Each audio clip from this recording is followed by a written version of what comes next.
Flipping through Bulletman versus the Black Spider. Today we're flipping through an early Bulletman story, and right away this thing gets moving. Page 1. We open with Bulletman flying in like a man who has never once considered subtlety. We also get Bulletgirl right up front, and the setup is simple. Jim Barr is Bulletman, Susan Kent becomes Bulletgirl, and together they're going after a villain called the Black Spider, which is a strong villain name, to be fair. If you hear Black Spider, you already know this is not a tax dispute. Page 2. Sergeant Kent, Susan, and Jim are looking at a threatening note from the Black Spider saying, Sergeant Kent's daughter will die if they don't lay off. Kent tries to act calm about it, which is about what dads in old comics do right before things get much worse. Jim and Susan head out, but someone is watching them. That somebody is a shady little henchman named Limpy who runs to a giant oak tree, taps a signal, and slips into a hidden underground tunnel. So apparently the Black Spider has a full villain headquarters under a tree, which honestly feels like a zoning issue. Page 3. Down in the Black Spider's lair, Limpy tells the boss that Bulletman and Bulletgirl are on the trail. The Black Spider stays cool and immediately starts moving pieces around. Judge Hatpath is marked as the next victim, and the gang heads out.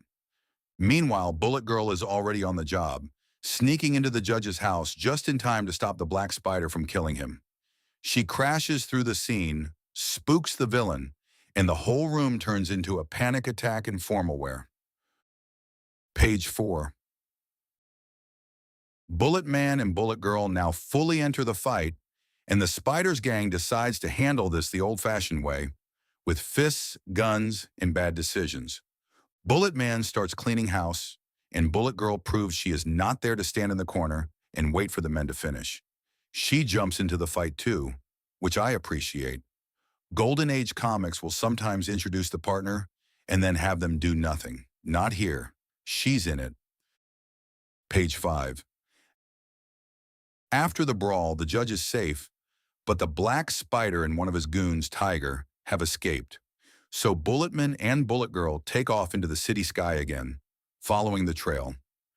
Back at the Spider's hideout, Tiger drags the judge in, and we get more villain chatter. This story really understands that a proper supervillain should spend at least some of his evening standing in front of skull decorations explaining things to nervous henchmen. Page 6. The Black Spider questions the judge and reveals his real gimmick. He's obsessed with poison spiders. He even uses one to kill, so he is not metaphorically the Black Spider. He is, in fact, very committed to the theme. Then he sends Tiger out with a new assignment. Sergeant Kent is next, and just to keep things moving, the newspaper confirms Judge Hatpath has been found dead, so now the stakes jump fast.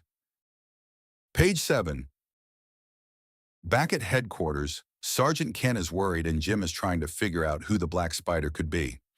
Susan wants in, but Jim tells her to head home while he finishes up a few things, which in comic terms usually means someone is about to get kidnapped within 30 seconds.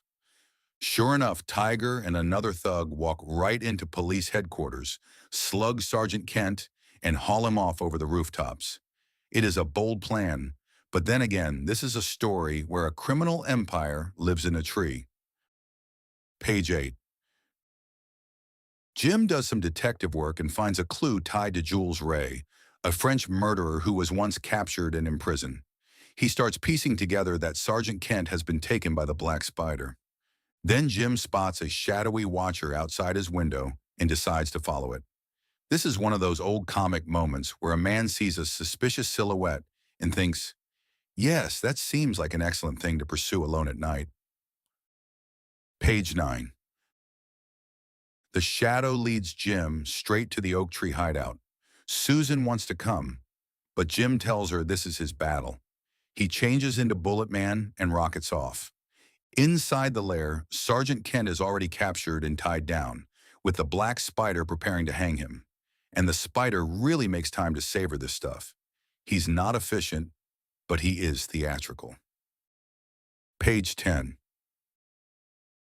Tiger is about to make Sergeant Kent reveal Bulletman's identity when Bulletman crashes in by pretending to be one of the gang at the door.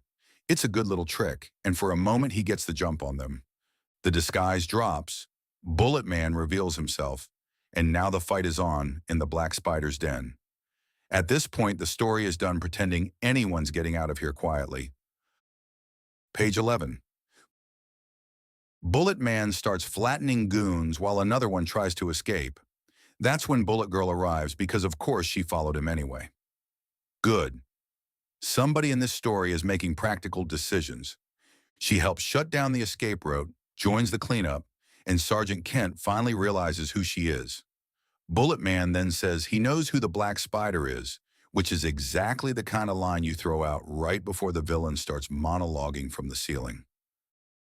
Page 12. And that is exactly what happens. The Black Spider calls down from above, explaining that he has trapped all three of them in a room where 1,000,000 spiders are about to kill them. That sounds dramatic, but Bulletman solves the problem the old Bulletman way by hitting people very hard. He takes out one thug, then another, while Sergeant Kent tries not to get turned into lunch for an insect army. A giant pet spider also shows up, because apparently regular spiders were not enough. Susan gets warned about Susie, another one of the spider's helpers, and Bulletman deals with that too. It is a busy page. Page 13. Now the escape starts. Bulletman and Bulletgirl tunnel out through the earth using the gravity helmet, which is a very convenient piece of equipment for a man who keeps ending up under trees. Outside, the mystery is explained. The Black Spider is actually Jules Ray, the convicted French murderer. After being imprisoned, blinded, and tormented by spiders crawling through his cell, he came out bent on revenge and reinvented himself as the Black Spider. Which is a pretty rough backstory, honestly. Still evil, but you can at least see how he got there. The story ends with Bulletman and Bulletgirl wrecking the spider's whole operation, Sergeant Kent trying to process all of this, and Bulletman and Bulletgirl flying off while Susan gets in one last line about maybe her dad being right. And there it is. Hidden lairs, poison spiders, rooftop kidnappings, one murdered judge, and Bulletman solving most of it by arriving like a human cannonball. A very solid early Bulletman story.